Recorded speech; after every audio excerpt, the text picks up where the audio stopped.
오늘은 이제 창세기 34장부터 저희가 말씀을 좀 보겠습니다. 우리 창세기 34장 23절 말씀 보겠습니다. 창세기 34장 23절, 우리 구약성경으로 53면에 있습니다. 창세기 34장 23절 말씀, 제가 말씀 읽어드리겠습니다. 그러면 그들의 가축과 재산과 그들의 모든 짐승이 우리의 소유가 되지 않겠느냐? 다만 그들의 말대로 하자. 그러면 그들이 우리와 함께 거주하리라. 아멘. 세겜이 한 이야기죠. 그들이 말한 대로 하자. 뭐예요? 우리가 할례를 받자는 거죠. 우리가 세겜이요, 야곱의 딸 디나를 우리 강간하고 또 그를 아내로 삼고자 했을 때 야곱의 아들들이 이 세겜과 그의 아버지 하모를 속입니다. 우리가 할례 받지 않은 자와 어떻게 결혼하겠느냐? 너희가 다 할례를 받으면 우리가 너희와 통혼하겠다. 이렇게 이야기합니다. 우리가 알고 있는 것처럼 그렇게 할례로 움직이지 못할 때에 그 세겜과 하물, 그 백성들을 공격하여서 죽이기 위한 야곱의 아들들의 이 거짓말이고 계략이었습니다. 그런데 세겜은요, 이 디나를 향한 그런 욕심, 그를 아내로 삼아야겠다 그런 욕심과 더불어서 그 세겜 사람들을 설득할 때 뭐라고 이야기해요? 우리가 할례만 받자. 그들이 하자는 대로 하자. 그렇게 하면 뭐예요? 결국 그들이 우리와 함께 살게 되어지고, 그렇게 되어지면 결국 그들의 재산이 우리에게 들어올 것이 아니냐. 우리와 함께 살면 우리가 더 많으니까 그들이 우리 안에서 우리 부족이 되어지면 그들이 가지고 있는 모든 소유가 우리의 것이 될 것이다. 이렇게 사람들을 설득하고요, 그 설득에 사람들이 넘어가서 할례 받다가 다 죽임을 당했습니다. 한마디로 말하면 욕심이죠, 욕심. 그 욕심 때문에, 그 여자를 취하려는 욕심, 그들의 얼마 안 되는 재산을 취하려고자 하는 그 욕심이 있으니까, 욕심이 있으면 무엇이 문제가 발생하죠? 판단력이 어려집니다. 성경 말씀에 나와 있는 것처럼 욕심이 잉태하면 죄를 낳고요, 죄가 장성하면 결국 사망을 낳습니다. 우리가 우크라이나에서 보는 것도 그러잖아요. 그 욕심 때문에 전쟁이 일어난 거죠. 어떤 이 정당한 이유가 없거든요.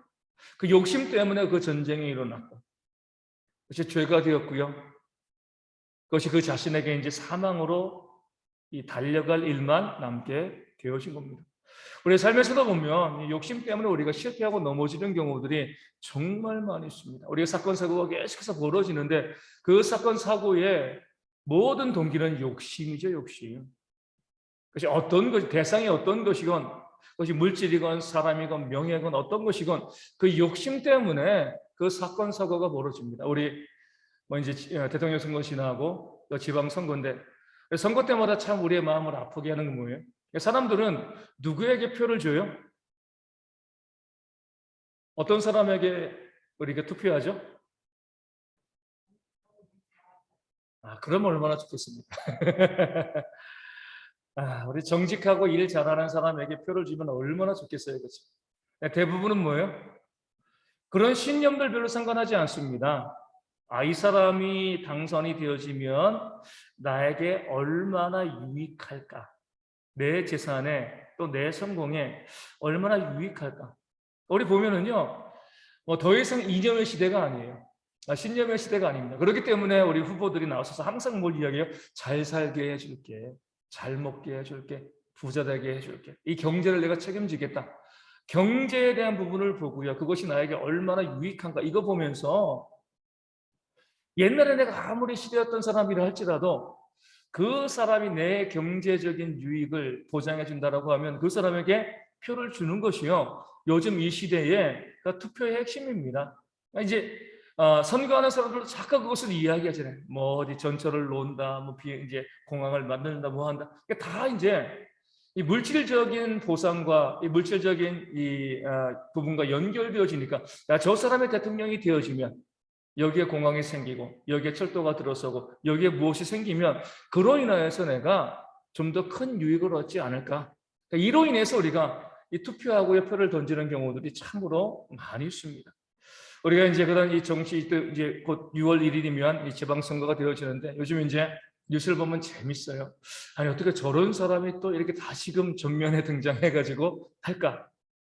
근데 보면은요, 개인으로 보면 어때요? 정말 똑똑하긴 똑똑해요. 많이 배우고 또 이제 뭐 유명한 대학교 또 해외에서도 나오고. 그런데 그 하는 행동을 보면 어때요? 우리 정준이보다 못한 그런 판단을 할 때가 참 많이 있거든요. 왜 그렇게 똑똑한 사람이 판단력이 흐려졌는가? 무엇 때문에요? 욕심 때문에 그렇죠. 욕심. 그러니까 욕심이 우리 가운데 들어오게 되어지면 우리가 정상적으로 판단할 수가 없어요. 내가 아무리 IQ가 높고요, 많이 배워도요, 잘못된 판단을 할 수밖에 없습니다. 그래서 우리가 믿는 사람들이요, 이 욕심과 죄, 사망, 이 관계를 늘 기억하고 우리가 욕심 부리지 않기 위해서 애써야 돼요. 우리가 욕심 부릴 건 뭐예요? 거룩한 욕심이죠. 하나님의 거룩한 일들에 대한 그런 거룩한 열정은 품어야 되는데 이 세상 것에 대해서 욕심을 갖게 되어지면 반드시 그것이요 우리를 어리석게 만듭니다. 어리석게 만들기 때문에 넘어지고요 무너지게 되어지는 거죠. 어떤 분과 이렇게 이제 이야기한 적이 있어요.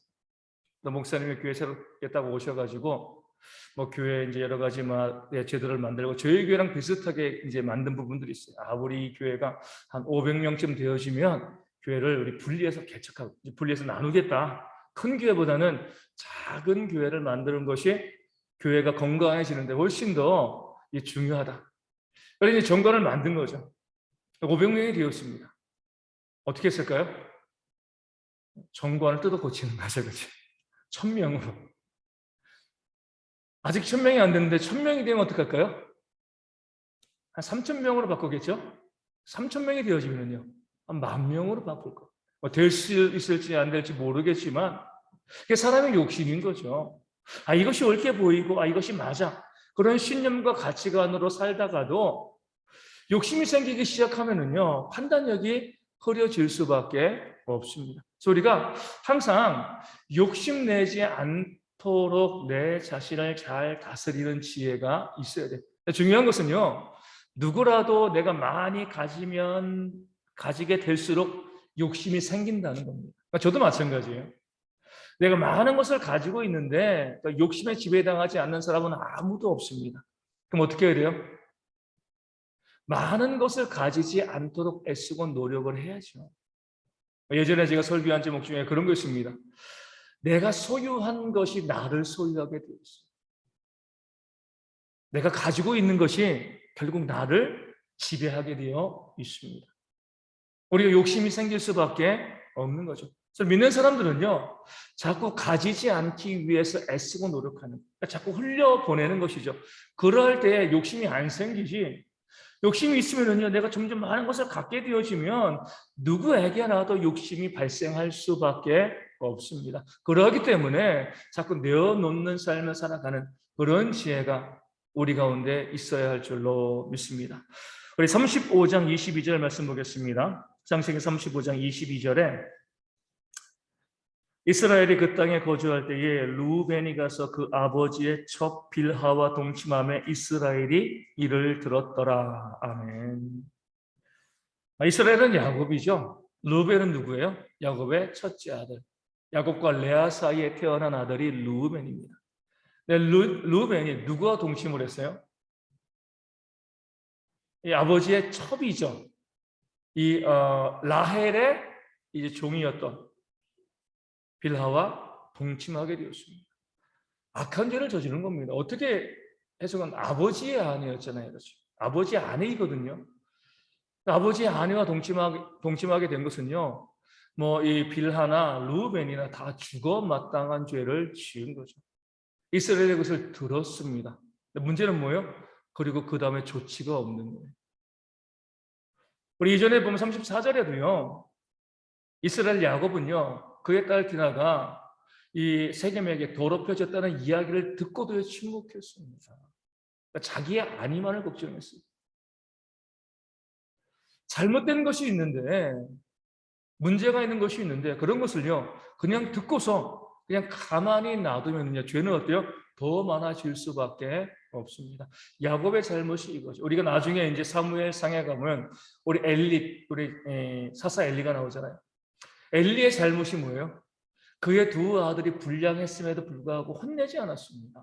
그러니까 잘못된 것에 대해서요, 그냥 넘어가 버린 거죠. 그러니까 그 아들이 더욱더 악해지고 하나님의 심판을 받아 죽게 되어진 거죠. 우리 가운데에서도 우리가 지혜롭게 잘못된 부분들을 잘못되었다라고 이야기할 수 있는 그런 공동체, 그런 가정이 되어야 합니다. 잘못된 건데도요, 그냥 듣고서요, 그냥 아이 그래 뭐 넘어가지 뭐 이렇게 하다 보면 우리 가정도 무너지고요, 교회도 무너질 수가 있어요. 계속 말씀드리지만 목회자인 저도 잘못할 수가 있잖아요. 그럼 어떻게 하셔야 돼요? 목사님 잘못해서 이야기하셔야죠. 그게 저를 살리는 거고 여러분 자신을 살리고 교회를 살리는 거예요. 아이 못 들은 척 그냥 넘어가지 뭐. 내가 잘못했는데도요, 내가 깨닫지 못하는데 아무도 그 이야기를 하지 아니하면 죄는 더해질 수밖에 없습니다. 그래서 우리가 항상 잘못된 부분에 대해서는 분명히 이야기하는 그런 지혜가 있어야 되는데, 우리가 항상 이야기하기 전에 무엇 하셔야 돼요? 내가 먼저 그 잘못된 부분들을 지적하고 비판하기 이전에 내가 먼저 그것을 위해서 그 사람에게 이야기하기 전에 기도하셔야 돼요. 즉각적으로 잘못이라고 이야기하는 것 자체는 큰 문제가 발생합니다. 내가 그에게 이것이 잘못되었다라고 이야기하기 전에 항상 기도하시고, 기도함을 통하여서 하나님께서 그 모든 마음을 만져주시고 난 다음에 이야기할 때 그 말이 효과적으로 들어가게 되어 있습니다. 아니면 다툼과 싸움이 발생할 수밖에 없는 거죠. 그런 면에서 우리가 늘 바로 이야기하지 말고요, 한 번쯤, 한 번은 최소한이고 적어도 한 번 이상은요, 그 잘못된 부분에 대해서 이야기하기 전에 하나님께 기도함으로 지혜를 얻는 모습들이 우리 가운데 있어야 할 줄로 압니다. 우리 37장 우리 33절과 34절 말씀 보겠습니다. 창세기 37장 33절과 34절 말씀입니다. 말씀을 제가 읽어드립니다. 아버지가 그것을 알아보고 이르되 내 아들의 옷이라 악한 짐승이 그를 잡아먹었도다. 요셉이 분명히 찢겼도다 하고 자기 옷을 찢고 굵은 배로 허리를 묶고 오래도록 그의 아들을 위하여 애통하니. 아멘. 요셉이 죽은 줄로 알았죠. 형들이 요셉의 채색 옷을 벗겨서 염소의 피에 적셔가지고 아버지에게 주니까 우리가 이것을 봤습니다. 아들의 옷인지 한번 확인해 주세요. 아버지가 보니까 요셉의 옷이거든요. 형들을 찾아갔다가 이 요셉이 들짐승에게 찢겨 죽임을 당했구나 애통했습니다. 여기에서 이 야곱의 잘못이 있어요. 어떤 잘못이 있어요? 어떤 잘못이 있을까요? 네? 이 아들들이 속인 거에 이제 속아 넘어간 게 잘못인가요? 뭐 이제 아들이 죽은 것을 애통해서 잘못인가요? 네? 사실 여부를 알아볼 수가 없죠. 요즘처럼 우리가 이 경찰관이 있는 것도 아니고 딱 요셉의 옷이고 그 옷에 피가 있으면 누구라도 뭐예요? 내 아들이 찢겨 죽었구나. 자기도 잘 속이는 사람이었지만 설마 자식들이 이렇게 나를 속이겠는가? 이런 생각은 했죠. 아들들이 속일 거라고는 전혀 생각하지 못했던 겁니다. 그런 면에서는 누구라도 증거를 가지고 왔으니까 믿을 수밖에 없는 거죠. 이 야곱의 잘못은 무엇이냐면요, 우리 37장 11절 말씀에 있습니다. 뭐라고 나와 있어요? 그의 형들은 시기하되 그의 아버지 야곱은 그 말을 간직해 두었더라. 어떤 말이에요? 하늘의 해와 달과 별들이 다 나에게 절합니다. 그리고 형들의 곡식단이 내 곡식단에게 절했습니다. 이게 하나님께서 주신 이 꿈이고요. 야곱이 그 말을 간직해 두었다라고 하면 그런 일이 발생하기 이전에 요셉이 죽으면 돼야 안 돼요? 안 되죠. 하나님이 주신 꿈인데 그 말을 마음에 간직해 두었음에도 불구하고 야곱은 아들이 죽었다고 생각했습니다. 상황이 흔들리는 거죠. 그렇죠? 절대로 죽을 수가 없어요. 뭐와 같아요? 아브라함이 이삭을 번제로 드리는 것과 똑같습니다.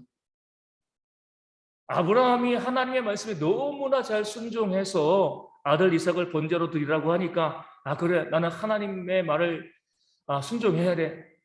내가 이 아들이 죽어도 어쩔 수 없어. 그래서 아들 이삭을요 번제로 드린 게 아니잖아요. 아브라함이 이삭을 번제로 드릴 수 있었던 이유는요, 하나님의 약속 때문에 그래요. 어떤 약속이요? 너희 아들 이삭을 통하여서 너의 후손이 하늘의 별과 같이 땅의 티끌과 같이 많아질 것이다. 이렇게 약속했습니다. 그 약속의 말씀이 분명하다고 하면 아직 이삭이 결혼도 하지 아니하였고 자식도 없는데 그 이삭이 죽는 것이 하나님의 뜻일 리가 없는 거죠. 하나님의 약속의 말씀이 있는 거잖아요.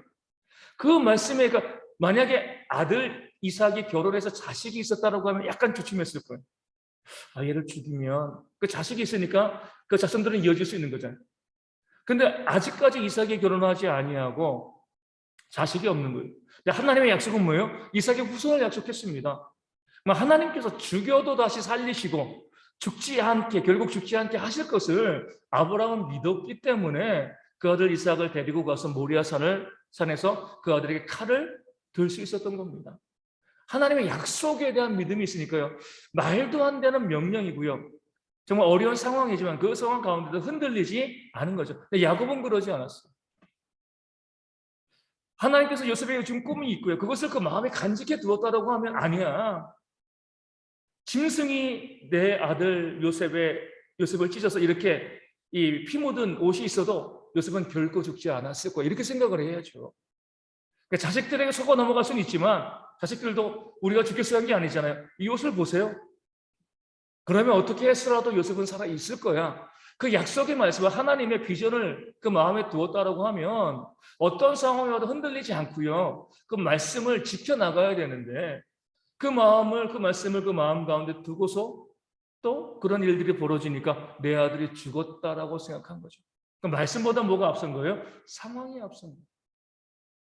예수님과 함께 탄 배가 있는데 그 배가 풍랑에 흔들립니다. 그럴 때에 제자들이요, 주무시고 있는 예수님을 깨웁니다. 뭐라고 이야기해요? 우리가 죽게 된 것을 돌아보지 아니하십니까? 우리 죽게 되었습니다. 그런데 예수님이 계신 그 배가 침몰할 리가 없는 거죠. 그렇죠? 그 상황과 넘실거리는 파도를 보면 두렵지만 주님이 계시는데 주님이 계시기 때문에 결코 이것이 무너지지 않을 거야. 이것이 믿음이어야 되는데 상황이 자꾸 사람들을 흔드니까 그 상황에 흔들리고 넘어지는 그런 모습들이 성경의 인물 가운데도 많이 나오게 되어지는 거죠. 오늘 우리도 마찬가지. 우리가 붙잡아야 될 것은 하나님의 말씀입니다. 여호와는 나의 목자시니 내게 부족함이 없으리로다. 이 말씀을 우리가 믿고요. 그 말씀을 순종하며 나아가야죠. 하나님께서 나의 목자가 되어주시고 내 자녀들의 목자가 되어주신다라고 하면은요. 내가 염려하고 걱정할 것이 없는 거죠. 그런데 우리는 하나님께서 내게 나의 목자가 되어주시는 것을 인정하지 않고요. 어떻게 해서라도 내가 내 힘으로 잘 살아야지 이런 생각을 하게 되어지거든요. 그러니까 욕심이 생기게 되어지는 거죠. 환경에 지배당하는 겁니다. 환경에 지배당하지 않고 오직 하나님의 말씀에 지배당하는 것이 진짜 성도의 모습이어야지. 안 그러면 우리 야곱처럼 낙담하고요. 그 마음이 무너질 수밖에 없다는 것을 말씀은 보여주고 있습니다. 40장 23절 말씀 보겠습니다. 창세기 40장 23절입니다. 술 맡은 관원장이 요셉을 기억하지 못하고 그를 잊었더라. 아멘. 좀 이상하죠? 왜냐하면 요셉이 갇혀 있는데 하나님께서 그 두 관원장을 보내주시고요. 그들이 꿈을 꿨습니다. 그 꿈을 또 해석하게 하신 분도 누구예요? 하나님이시거든요. 그러니까 하나님께서 모든 것을 다 이루시는 것처럼 보입니다. 요셉의 술 맡은 관원장에게 부탁을 하잖아요. 당신이 복직되어지면 나를 좀 기억하시고 여기서 끄집어내 주십시오. 나는 여기 들어올 만한 죄를 지은 것이 없습니다. 그런데 어떻게 이런 사실을 잊을 수가 있어요? 그가 꿈을 해석한 그대로 이루어진 거잖아요. 그런데도 잊었습니다. 그것이 나중에 어떻게 돼요? 더 요셉에게 복된 것으로 다가오는 거죠. 그래서 우리가 보면 사람과의 사이에서도 마찬가지.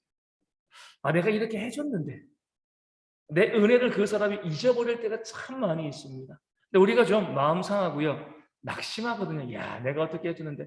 우리 부모들이 자녀들에게 또 많이 그러잖아요. 얼마나 이 애지중지 그렇게 키워왔는데 나중에 크면 어때요? 자기 힘으로 큰 것처럼 자기 멋대로 살아가잖아요. 그럼 내가 내 자녀들에게 해줬던 모든 것들 애들이 기억하지 못하는구나. 잊지 못하는구나. 저도 가끔 가다가 우리 정윤이 어릴 때 사진을 보면 내가 그때 얘들을 어떻게 키워왔는데 이것들이 커가지고 지들 멋대로 살아가고 이런 생각을 하게 되어지거든요. 누군가의 은혜를 베풀고요. 누군가에게 무엇인가 해줬을 때 우리는 은근히 기대합니다. 그것을 알아줬으면 은혜를 기억해 줬으면. 그렇지 않는 경우들이 있거든요. 이웃의 경우처럼. 그것이 우리 가운데 정말 유익한 것입니다. 지금 당장에 내가 베푼 은혜를 갚지 않는 것은요, 나중에 더 큰 것으로 하나님께서 우리 가운데 베푸시기 위한 하나님의 어떤 계획과 뜻이 그 가운데 있는 거죠. 하나님은 잊지 않으신다는 거예요.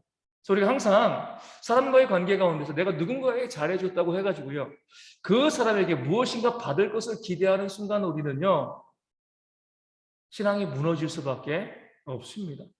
잘해주는 것으로 그치면 돼요. 그리고 웬만하면 그 사람에게 뭐예요? 되갚음을 받지 않으려고 애쓰시면 됩니다. 그래야지만 누가 갚아주시는 거예요? 하나님이 갚아주시는 거잖아요. 그렇죠? 하나님이 주시는 거거든요. 사람이 우리에게 갚아주면 그것이 얼마나 하겠습니까? 하나님께서 우리의 행위를 보시고요. 우리의 선을 보시고 하나님께서 우리 가운데 갚아주시면 그것은요. 엄청난 거죠. 내가 누군가에 잘해주고요. 그 사람이 내가 그렇게 잘해준 은혜를 잊어버리면 오히려 감사하세요. 이제 하나님이 주시겠구나. 그 사람이 그것을 잊지 않고 잘 갚으면 내가 은혜 베푼 것에 대해서 갚음을 받을 수 있지만 하나님께서 내게 주시는 것은 없어요. 그렇기 때문에 성경은 항상 무엇이라고 말씀하고 있어요? 오른손이 하는 일 왼손이 모르게 하는 거죠. 내가 누군가를 돕고 또 섬기고 헌신하고자 할 때 누군가 나를 도와줬다는 것을 모르게 하라는 거예요. 그럴 때 누가 갚아주시는 거예요? 하나님이 갚아주시는 겁니다. 알게 하면은요, 하나님께서 우리 가운데 갚아주실 것이 없는 거죠. 우리 교회에 드리는 헌금도 마찬가지예요. 왜 무기명으로 해요? 하나님께 복 많이 받으라고 하는 거예요. 물론 이제 무기명으로 하면 안 내시는 분들도 있어요. 내가 어리석은 거죠. 그렇죠? 하나님께서 갚아주실 것을, 그러니까 기명으로 하고 얼마 하는 것을 알면은요, 하나님께서 주시는 것이 없어요. 무기명으로 아무도 모르게. 우리 하나님께 헌신하게 되어지면 하나님께서 그것을 아시기 때문에 우리의 삶에 더욱더 풍성한 것으로 채워주시고 갚아주시는 겁니다. 그러니까 목회자가 성도들로 하여금 무기명으로 헌신하라, 무기명으로 헌금하라라고 하는 것은요, 뭐 어떤 다른 이유가 있기보다 목회자로서 성도들이 하나님에게서 더 많은 복을 받기를 원하기 때문에 하나님께서 주시는 그 복을 내가 목회하는 교회 성도들이 많이 받아 누렸으면 좋겠다. 이 마음이 있기 때문에 우리 무기명으로 헌금하시라고 요청하고 요구하고 있는 거예요. 하나님께서 우리의 모든 헌신과 우리의 모든 선을 잊지 아니하시고 반드시 갚아주신다는 그 원리를 우리가 기억하셔야 됩니다. 요셉처럼 지금 당장에 내가 이렇게 좋은 일을 해주고 꿈도 해적해줬는데 나의 부탁을 잊어버렸어. 낭망하는 것이 아니라 그 상대방이 알아주지 않을 때 더 기뻐하셔야 돼요. 하나님께서 내게 더 좋은 것으로 베풀어 주시겠다. 이것이 우리의 믿음이 되어야 할 줄로 믿습니다. 우리 41장 33절 36절까지 33절 말씀 읽겠습니다. 이제 바로께서는 명철하고 지혜 있는 사람을 택하여 애굽 땅을 다스리게 하시고 쭉 이제 요셉의 이제 모습이 나오죠. 요셉의 탁월한 건 뭐예요? 어떤 문제를 분석하고요. 그 꿈을 해석한 거죠. 하나님이 해석하게 하신 거고. 그 꿈을 해석하고 난 다음에 거기에 멈추지 않고 그러니까 우리가 이렇게 해야 됩니다. 그 대안을 제시한 거죠. 가끔가다 보면 비판하기를 좋아하는 분들, 비판은 쉬워요. 얼마든지 비판할 수 있습니다. 하지만 그 비판에 대해서 우리가 대안을 제시하지 아니하면 그 비판은요, 의미 없는 비판이 되어지는 경우들이 많이 있어요. 이것이 잘못되었다라고 생각하면 그걸 어떻게 고쳐가야 될 것인가를 우리가 함께 이야기할 수 있어요. 누군가에 대해서 아까 이야기한 것처럼 우리가 그의 잘못을 들었을 때 그것이 잘못된 거예요. 내가 그 사람에게 잘못되었다라고 이야기해줘야지. 그리고 이야기해주고요. 그치는 것이 아니라 그 사람에게 어떻게 하는 거예요? 그러니까 이렇게 해야 돼. 이런 모습이 있어야 돼. 이야기해 줄 수 있는 그런 지혜가 있어야 됩니다. 그럴 때 우리가 정말 그 사람에게 비판하는 것이 그 사람을 위해서 우리가 충고해 주는 것이지 아무런 대안도 제시해 주지 않고 무조건 너 잘못했어, 너 문제야 이렇게 이야기하면은요 그냥 맹목적인 비판이 되어질 수밖에 없습니다. 그것이 잘못된 거니까 이렇게 하자 이렇게 이야기할 수 있는 그런 모습들이 우리 가운데 있어야 되는 거죠. 45장 7절과 8절 말씀 보겠습니다. 창세기 45장 7절과 8절입니다. 45장 7절과 8절 말씀 제가 말씀을 읽어드리겠습니다. 하나님의 큰 구원으로 당신들의 생명을 보존하고 당신들의 후손을 세상에 두시려고 나를 당신들보다 먼저 보내셨나니 그런즉 나를 이리로 보낸 이는 당신들이 아니요 하나님이시라. 하나님이 나를 바로에게 아버지로 삼으시고 그 온 집의 주요로 삼으시며 애굽 온 땅의 통치자로 삼으셨나이다. 아멘. 좀 요셉이 대단한 거죠. 형들은 그를 죽이려고 하다가 노예로 팔아먹었는데 그 형들에게 복수하지 않고 뭐라고 이야기해요? 하나님께서 나를 보내신 겁니다. 당신들이 보낸 게 아니라 하나님의 뜻과 계획 가운데 내가 이렇게 오게 되어진 것입니다. 라고 이야기하고요. 하나님의 관점으로 설명하는 거죠. 개인적인 관점을 보면 어때요? 복수해야죠. 그렇죠? 뭐 죽이지는 못해도 곤장이라도 때려야 되는데 그렇게 하지 아니고 하나님께서 왜 이런 일을 이루셨는가 하나님의 관점으로 보는 겁니다. 그러하게 되었을 때 우리가 모든 일들을 바르게 해석하고요. 우리가 적용해 나갈 수 있게 되어지는 거죠. 원수를 사랑하는 것도 그거잖아요. 누군가를 사랑하는 것도 돕고 섬기는 것도 그 사람을 보면은요 우리가 돕고 섬기고요 원수를 사랑할 수가 없습니다. 어떤 관점으로 보는 거예요? 하나님의 관점으로 보는 거죠. 요나가 책망받은 게 그거잖아요. 자기가 봤을 때 니느웨는 적국입니다. 멸망하는 게 좋은 거예요. 하나님의 관점은 뭐예요? 거기에 있는 사람들을 구원해내는 것이 하나님의 관점이죠. 그러니까 내 관점으로 바라보는 것이 아니라 하나님의 관점으로 바라보고 그로 인하여서 우리가 그 사람들을 사랑하고 섬길 수 있는 그런 모습이 있어야 돼요. 우리가 이제 어려운 이웃들을 도울 때도 그럴 수 있습니다. 나는 열심히 일해가지고 땀 흘려 수고해가지고 이렇게 열심히 물질을 모았는데 저 사람은 그냥 아무것도 하지 않고 놀고 그 돈이 없어. 내가 도와주는 것이 오히려 안 좋을 수도 있겠지. 이런 생각을 할 수도 있어요. 그것이 나의 관점으로 보지 말고 하나님께서 그것을 어떻게 바라보시는가. 하나님의 관점으로 보셔야 돼요. 우리 가운데 미워하는 사람들이 있으면 안 되는 이유도 동일합니다. 우리 성도들이 수십 명이 있는데 이 가운데 우리가 미워하거나 저 사람은 내가 안 봤으면 좋겠어 이런 사람이 있는 것은요 인간적인 개념, 인간적인 관점이죠. 하나님께서 그 사람을 위해서 십자가에 달려 죽으셔서 이 사실을 우리가 기억하면은요 그 사람을 섬기고 사랑할 수밖에 없게 되어지는 겁니다. 하나님의 관점으로 우리가 바라볼 수 있는 훈련을 해야 돼요. 그래서 우리가 이제 그 아주 유명한 책이 있죠. 예수님이라면 어떻게 하실까? 이 책처럼 내가 어떻게 하는 것이 아니라 예수님이라고 하면 이 문제에 대해서, 이 관계에 대해서, 이 사람에 대해서 어떻게 해결해 나가실 것인가 바라볼 수 있는 그런 신앙이 우리 가운데 또한 있어야 할 줄로 믿습니다. 48장 21절 말씀 보겠습니다. 창세기 48장 21절 말씀입니다.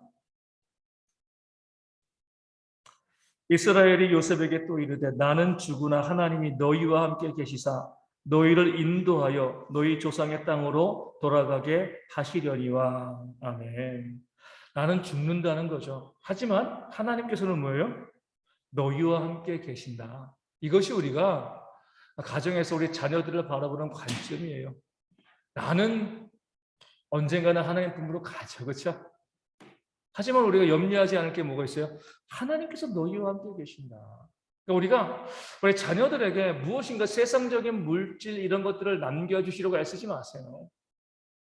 유익하지 않을 수가 있습니다. 그 자녀들이 하나님과 동행하게 하는 거, 하나님과 함께하게 하는 것. 그러면 하나님께서 그들의 목자가 되어주시고요. 그들의 삶에 부족함이 없도록 인도해 주시는 거. 내가 못 해주겠습니까? 내가 해주시는 것이 무엇이 있겠어요? 우리 많은 분들 이야기 들어보면요. 어떤 분들은 자녀들에게 정말 많은 것을 해주십니다. 자녀들이 어때요? 하나님을 떠나 있어. 하나님과 동행하지 않아요. 결국 모든 것이 무너지죠. 또 그렇게 자녀들에게 내가 많은 물질적인 부분들을 해주면은요. 오히려 그런 자녀들이 그 부모를 멸시하고요. 또 부모를 또 무시하는 경우들도 있어요. 우리 보면은 뉴스에 보면은 누가 싸워요? 그 재벌 자식들이 그 재벌 부모들과 싸우잖아요. 그죠? 재산 때문에. 그렇게 많은 것을 남겨주고 많은 유산을 주었는데도요, 다투고 싸우고 부모도 모른 척하는 경우들이 부지기수입니다. 내가 내 자녀에게 아무것도 남겨준 것이 없어도 늘 자녀들 위해서 기도하고요, 영적인 유산을 남겨주면 그 자녀들이요, 정말 하나님의 은혜 가운데 잘 되어지고 그 부모에게 잘하는 모습을 우리가 많이 보게 되어집니다. 그래서 우리가 내 자녀에게 바른 신앙을 물려주는 것, 내 자녀가 하나님과 함께하게 하는 것, 여기에 우리 모든 자녀 교육에 초점이 맞춰줘야 됩니다. 그럴 때 우리가 자녀들에게 가장 좋은 것을 주는 거예요. 내 자녀들이 함께 신앙생활 해 나갈 수 있는 것. 저도 항상 저희 아이들을 위해서 기도하는 건 이거죠. 이 땅에서 하나님 잘 섬기고 영원한 나라에서 함께 또 영원히 만나는 것. 저희 자녀들을 위한 어떻게 보면 유일한 기도의 제목이에요. 다른 많은 기도의 제목도 있지만 항상 빼놓지 않고 그 자녀들의 믿음 가운데 하나님과 동행하는 그런 삶을 살게 되어지는 것. 우리 모든 성도들이요, 그것을 위해서 기도하셔야 됩니다. 하나님이란 백을 내가 남겨주고 나면 하나님께서 나를 부르실 때 얼마나 가볍게 하나님 품으로 갈 수 있겠어요. 그렇지 않으면 우리의 마음이 무거울 수밖에 없습니다. 그래서 우리 자녀들이 나는 죽지만 하나님께서 너희와 함께 하신다. 우리 자녀들에게 그런 말을 유언으로 남길 수 있는 그런 지혜가 우리 가운데 있어야 할 줄로 믿습니다. 출애굽기 말씀 보겠습니다. 우리 출애굽기에서 5장 8절 말씀 보겠습니다. 출애굽기 5장 8절입니다.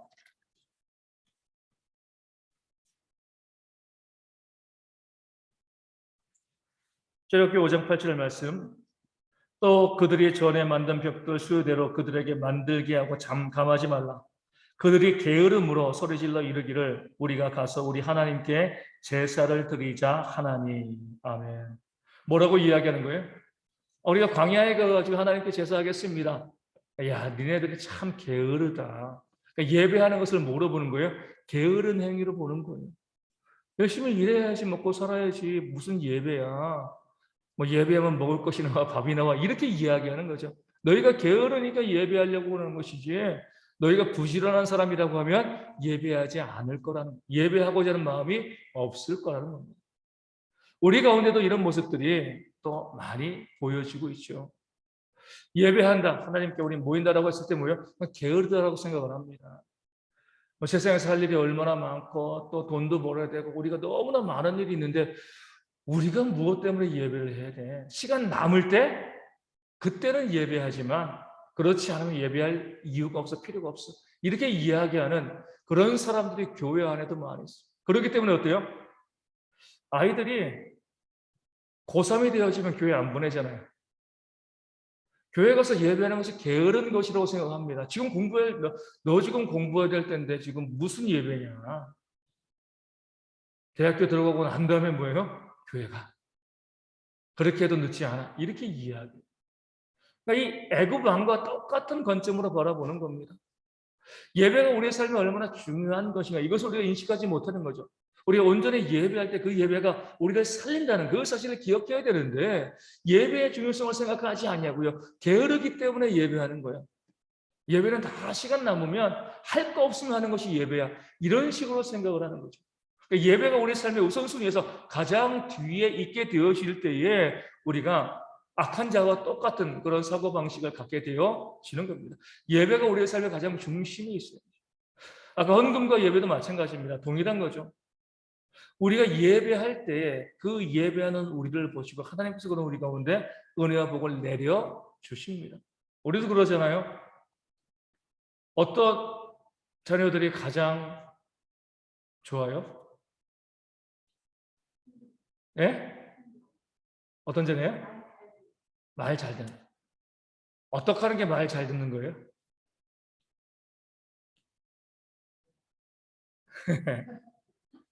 제가 봤을 때 말 잘 듣는 자녀들이 정말 좋은 자녀인데 그 말 잘 듣는 자녀들의 공통된 특징이 있어요. 부모를 자주 찾아뵙는 거예요. 연락도 자주 하고 항상 안부하고 항상 물어보고 어떤지 궁금해하는 거죠. 뭐 찾아뵙지도 않은데 어떻게 순종할 수가 있겠습니까? 자꾸 보면 뭐 이런 이유 때문에 저런 핑계 때문에 이것 때문에 못 가요. 저것 때문에 못 가요. 이렇게 하지 않고요. 어떻게 해서라도 기회가 되는 한 부모를 찾아보려고 또 만나려고 얼굴 뵈려고 또 얼굴 못 보면 바빠서 또 꼭 전화라도 하고요. 이런 자녀들이 정말 부모에게 효도하는 자녀죠. 그 자녀들이 부모의 말을 잘 듣게 되어 있어요. 그렇게 어떤 이 자녀들이 부모를 자주 찾아뵙고요. 그렇게 자주 얼굴 보이고 그러면 부모가 어때요? 내가 가진 것이 있으면은요, 아낌없이 나눠주고 싶은 거예요. 근데 뭐 1년에 한 번, 뭐 3년에 한 번 얼굴 찾아와가지고 잠깐 얼굴 보고 가면은 뭐 주고 싶은 마음들이 없는 거죠. 우리 할아버지, 할머니들, 우리 여기 있는 분들도 마찬가지일 거예요. 손주들이 있으면은요, 어떤 손주가 제일 많이 마음에 와닿아요? 그 중에서 키운 손주, 뭐 장손 필요 없습니다. 뭐 이 친손, 외손 필요 없어요. 그 손주들이 여러 명인데 그 중에서 한 명이라도 내가 키운 손주가 있으면은요, 그러면은 마음이 가요. 저희 부모님들도 그러시더라고요. 함께 키우고 함께 했기 때문에 그런 시간이 있기 때문에 더 마음이 가요. 더 많이 만났기 때문에 마음이 가는 거예요. 하나님도 마찬가지입니다. 우리가 예배를 중요하게 생각을 하고요. 늘 하나님 얼굴을 보기를 원하고 자꾸 나아가려고 만나려고 하면 왜 하나님께서 그런 하나님의 백성들을 좋아하지 아니하시겠습니까? 더 큰 은혜와 복으로 그 자녀들에게 그 백성들에게 채워 주시는 거예요. 그래서 우리가 자꾸 예배합시다, 자꾸 모입시다라고 하는 것은요, 성도들 귀찮게 하는 게 아니에요. 아까 말씀드린 것처럼 헌금도 뭐예요? 무기명으로 헌금하게 함을 통해서 하나님께 은혜 받게 하는 것. 마찬가지로 자꾸 하나님께 그 얼굴을 보이게 함을 통해서 하나님의 은혜를 더욱더 받게 하는 것. 목회자의 목회는요, 여기에 방향이 맞춰져야 돼요. 우리 성도들이 목회자에게 얼마나 잘하느냐 이것이 아니라 어떻게 하면 이 성도들이 하나님의 은혜를 풍성히 받아 누릴 수 있을까? 여기에 목회의 방향이 맞춰져야 돼요. 그래서 자꾸 모이라고 이야기하고 또 언신하라고 이야기하고 또 하나님 앞으로 나오라고 요청하는 거죠. 그럴 때 하나님께서 주시는 복이 우리 모든 성도 가운데 임하게 되어지기 때문에 그렇습니다. 우리 6장 7절 말씀도 보겠습니다. 마지막입니다. 출애굽기 6장 7절 말씀입니다. 너희를 내 백성으로 삼고 나는 너희의 하나님이 되리니 나는 애굽 사람의 무거운 짐 밑에서 너희를 빼낸 너희의 하나님 여호와인 줄 너희가 알지라. 아멘. 이스라엘 백성들이요, 하나님께 호소했습니다. 제발 좀 살려주세요. 언제요? 애굽 사람들이 아주 가혹하게 이스라엘 백성들을 그렇게 이제 압제하니까 그들이 400년 만에 하나님께 뭐 한 거예요? 살려달라고 부르짖은 거죠. 고난이 다가오니까 하나님 찾는 겁니다. 그러니까 고난이 하나님께서 우리를 하나님께로 부르시는 그런 도구가 되어지는 거죠.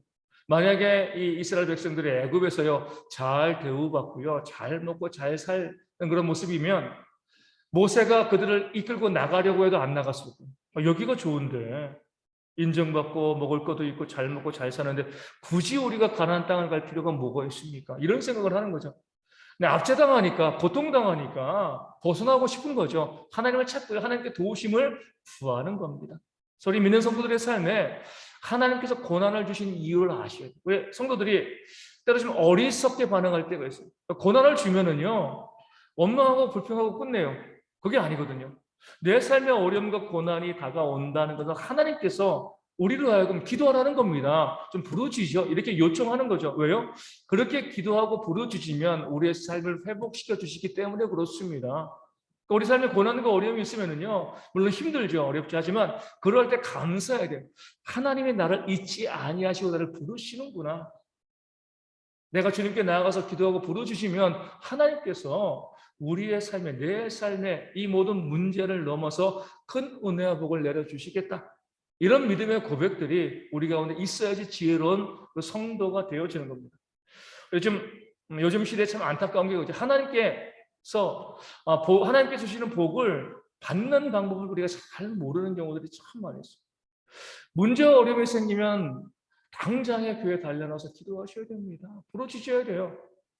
그런 성도들이 점점 줄어들죠. 거의 보이지 않아요. 우리 교회뿐만 아니라 이 땅에는 모든 교회들이 마찬가지예요. 문제와 어려움이 있으면 부르짖고 기도하고 하나님께서 그 가운데 회복하시는 은혜를 경험하면 되는데 어려움과 문제가 있어도 기도하지 않아요. 부르짖지 않아요. 하나님께서 우리 삶 가운데 회복의 역사를 보여주시지 않는 겁니다. 우리가 앞으로 또 추구해야 될 그런 신앙의 목표 중에 하나는 우리 성도들이 수시로 교회에 와서 기도하는 그런 모습이 있어야 되는 겁니다. 늘 와서 기도하고 부르짖고 하나님의 은혜를 구하는 정해진 새벽 기도회, 수요 모임, 또 예배, 금요 기도 이것뿐만 아니라 내 개인적으로 언제든지 교회에 와서 기도하고 부르짖는 그런 모습이 있어요. 좀 귀찮더라도 제가 이제 코로나도 이제 많이 줄어들고 해가지고 요즘은 계속 교회 일찍 문을 활짝 열어놓습니다.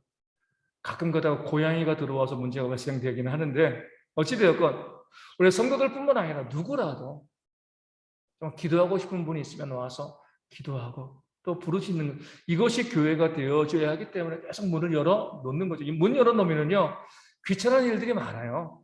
하지만 그게 중요한 것이 아니라 기도할 수 있으면 성도들이 언제든지 와서 기도할 수 있다라고 하면 그런 귀찮은 일쯤이야 얼마든지 감수할 수가 있게 되어집니다. 우리 성도님들도 수시로 교회에 오셔서 기도하셔야 돼요. 부르짖고 간구하고 내 삶에 어려움과 문제가 있으면 가장 먼저 달려와서 하나님의 은혜를 구하는 하나님께서 나에게 복 주시기 위해서 나를 부르시는 음성으로 깨달아 알고 오는 그런 지혜가 우리 모든 성도 가운데 있어서 항상 이 교회가 기도하는 성도로 채워지는 그런 교회가 되어질 수 있도록 우리 성도들의 모든 삶에 하나님의 은혜가 풍성히 임할 수 있도록 또한 기도해 주시고 협력해 주시면 감사하겠습니다. 찬송가 246장 함께 찬송하겠습니다. 246장입니다.